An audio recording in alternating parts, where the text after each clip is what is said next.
Hello, darkness, be my friend. Seeing is believing, so goes the saying. Of all our senses, eyes supply us with the maximum amount of information about our environment. Visual clues are indispensable for any sighted person. But what's life like for those without this vital source of feedback? The harsh reality of a sightless person's life was once thought to be totally crippling. But today, there are any number of blind men, women, and children who, having overcome their handicap, are achievers in their own right. The need for some form of the written word for the visually handicapped was felt long ago. However, the several attempts that were made to formulate a script were either very abstract or had many limitations. One such script was developed by Valentine Howard. This script, called the Moon type script, consisted of embossed half circles with different connotations and combinations.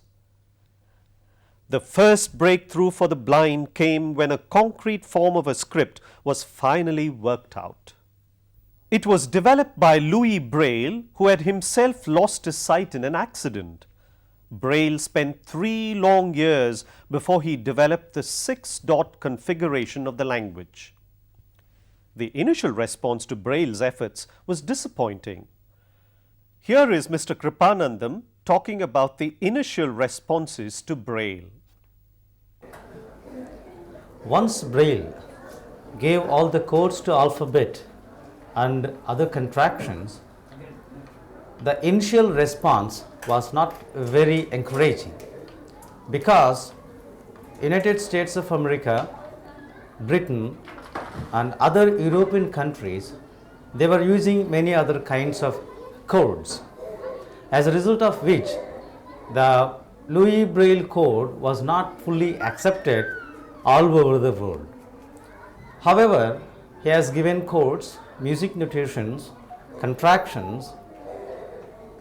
After his death, then only the people all over the world, the experts in the education of the blind, sat together, and then only they came to know the easiness of writing and reading the script invented by Louis Braille, and it has been accepted all over the world.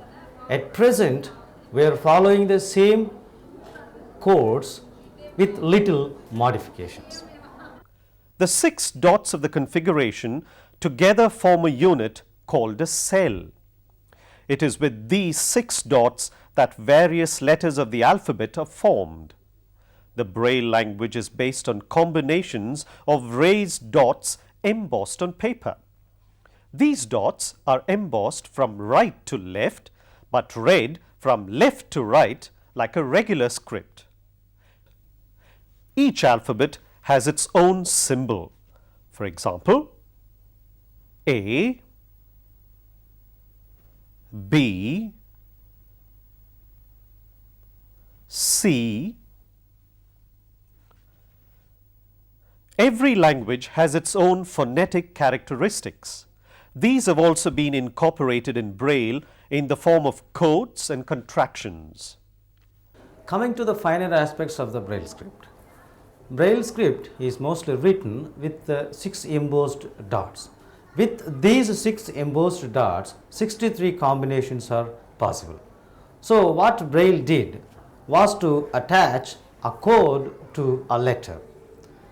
Likewise, all the vernacular in the world and the letters in those vernaculars were given specific codes for particular letters.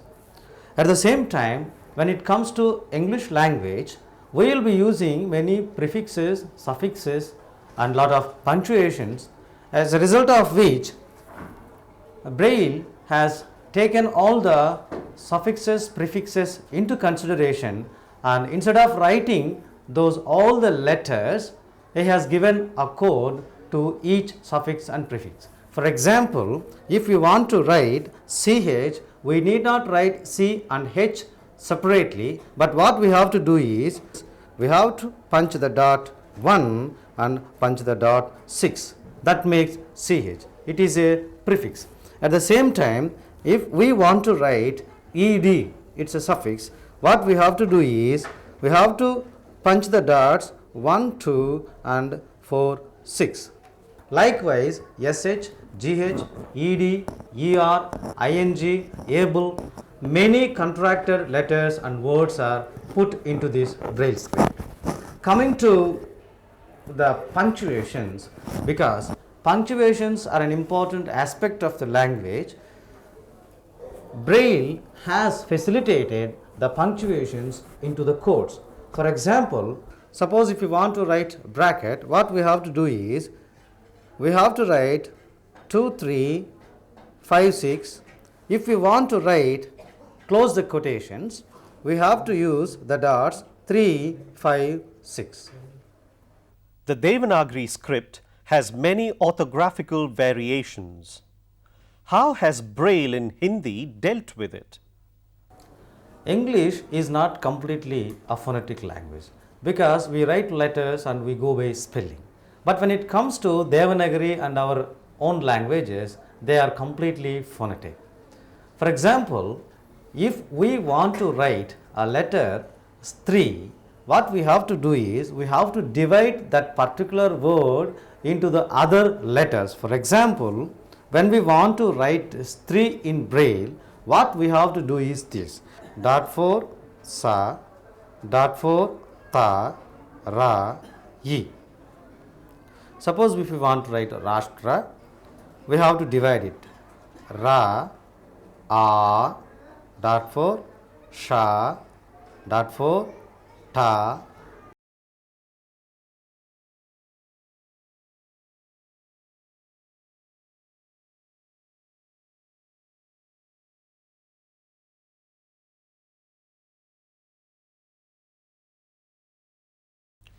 As you can see from these tiny dots, it requires a great deal of finger dexterity to distinguish the dot patterns. It is for this reason that before being exposed to Braille, a child is made to go through a specially designed syllabus to develop reading readiness in him or her. During this course, the child is helped to exercise the finger muscles, increase the sensitivity of the fingertips, and develop finger manipulation. It could take anywhere between 4 and 6 months for a child to be fully prepared to learn Braille. The tools used in Braille are a Braillet board, an interpoint slate, a stylus to punch with, a Brailler, which is a special typewriter, and of course, a special paper that is thick so that embossing can be done easily.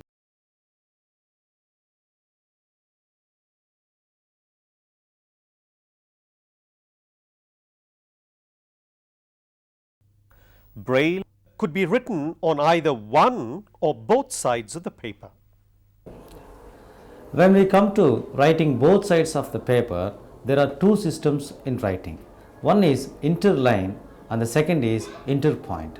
When we write on both sides of paper on interline system, the space between two lines of one side of the paper is used for punching dots from the other side. Whereas in interpoint, the space in between the dots are used on the reverse side of the paper to write Braille. To write interline, we will be using a slate like this.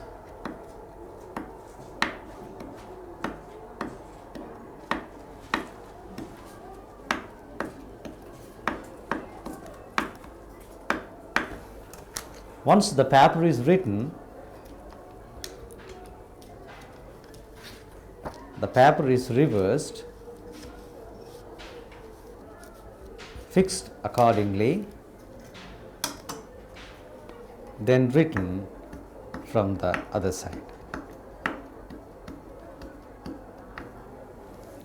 Once it is written, interline looks like this.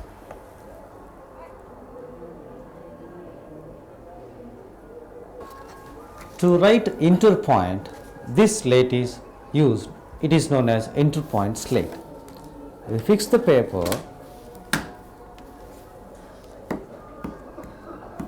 right from one side.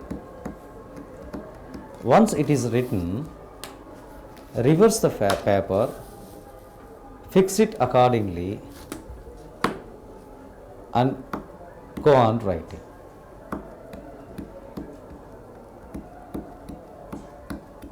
Once it is finished, the interpoint braille looks like this.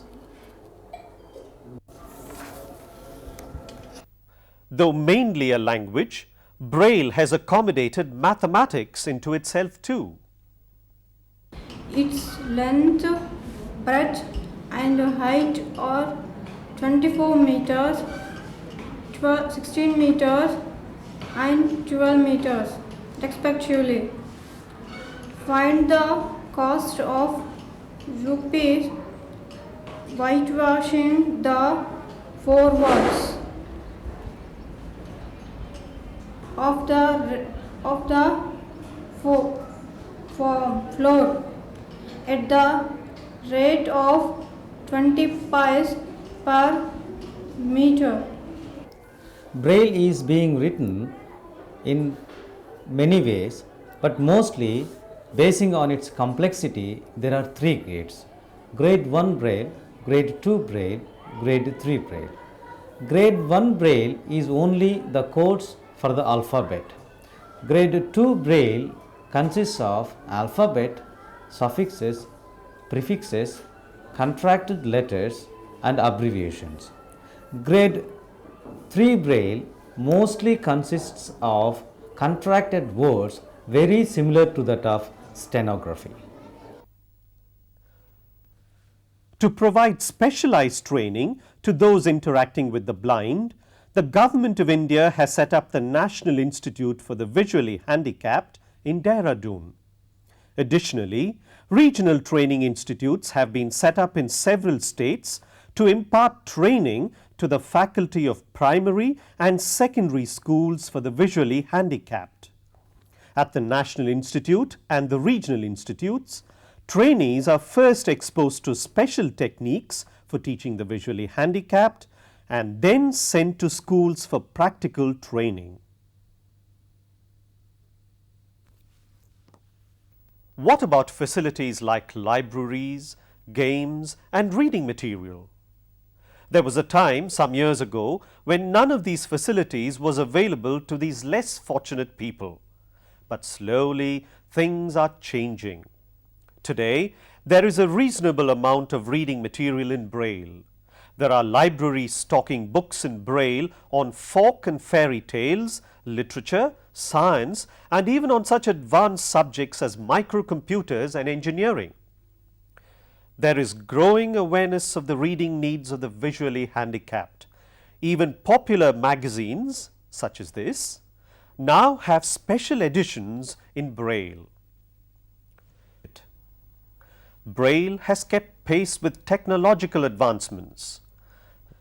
Printing presses such as this have been set up to print books in Braille. The visually handicapped are trained in the art of composing, proofreading, and all other activities related to the production of books in Braille. The written matter to be printed is composed on a metal sheet. After proofreading, this metal sheet is fixed on the printing machine, and the printing of the books, in this case embossing of books, is done mechanically. These pages are then proofread, bound, and finally ready to be sent out to the market. This Xeroxer can reproduce a script within minutes. The paper used is wax coated so that when inserted, it expands for the dots to be embossed on it. The same paper can be used 3 times to reduce cost and wastage.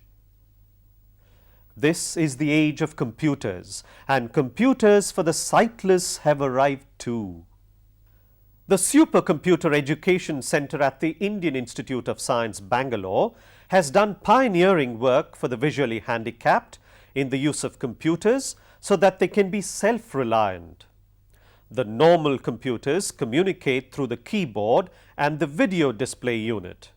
Those for the visually handicapped have an additional gadget, a speech synthesizer attached externally to their computers.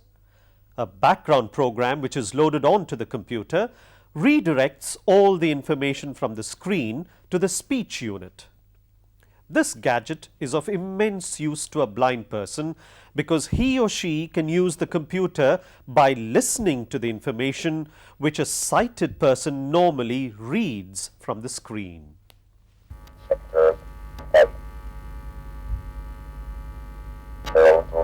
Since the speech synthesizer is connected externally, it does not alter any of the features of the computer, and all the software packages used by a sighted person can also be used by the visually handicapped. Another innovation in favor of the visually handicapped is the personal Braille embosser. This is an electromechanical system which embosses Braille characters on special paper. This embosser is useful to the blind to generate copies of documents in Braille. It can even emboss maps and pictures. However, due to inherent limitations, only a small number of Braille copies can be generated. This machine also keeps the blind person informed by giving oral indications about the status of the system throughout its operation. Another gadget that has been fabricated is a scanner. With this handheld instrument, a blind person can scan any written material page by page. Then he can feed the scanned material to his personal computer so that he can listen to it. Using the scanner, the speech synthesizer, and the personal Braille embosser, a blind person can feed information into the computer, edit it if required, and take out copies of documents in Braille. He or she can also generate Braille copies of already existing documents. Recreation is an essential component of our lives. The sightless also have their share of lighter moments. With a few adaptations, our games of enjoyment have also become their sources of joy. Like here, the two chess players are deeply thinking about their next move. They have a way of distinguishing between the whites and the blacks. The whites are pointed while the blacks are blunt. The squares on the board are also laid out so that the black squares jut out while the whites are in pits.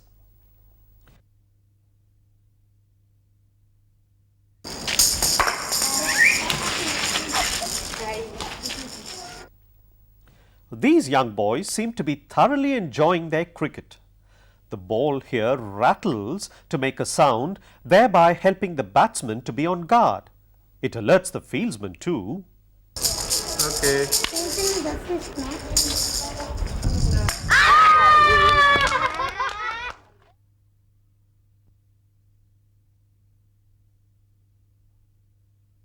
Car racing is yet another sport where the visually handicapped have started participating. Here in this race, everything seems normal. But look carefully. The navigators in this race are all visually handicapped.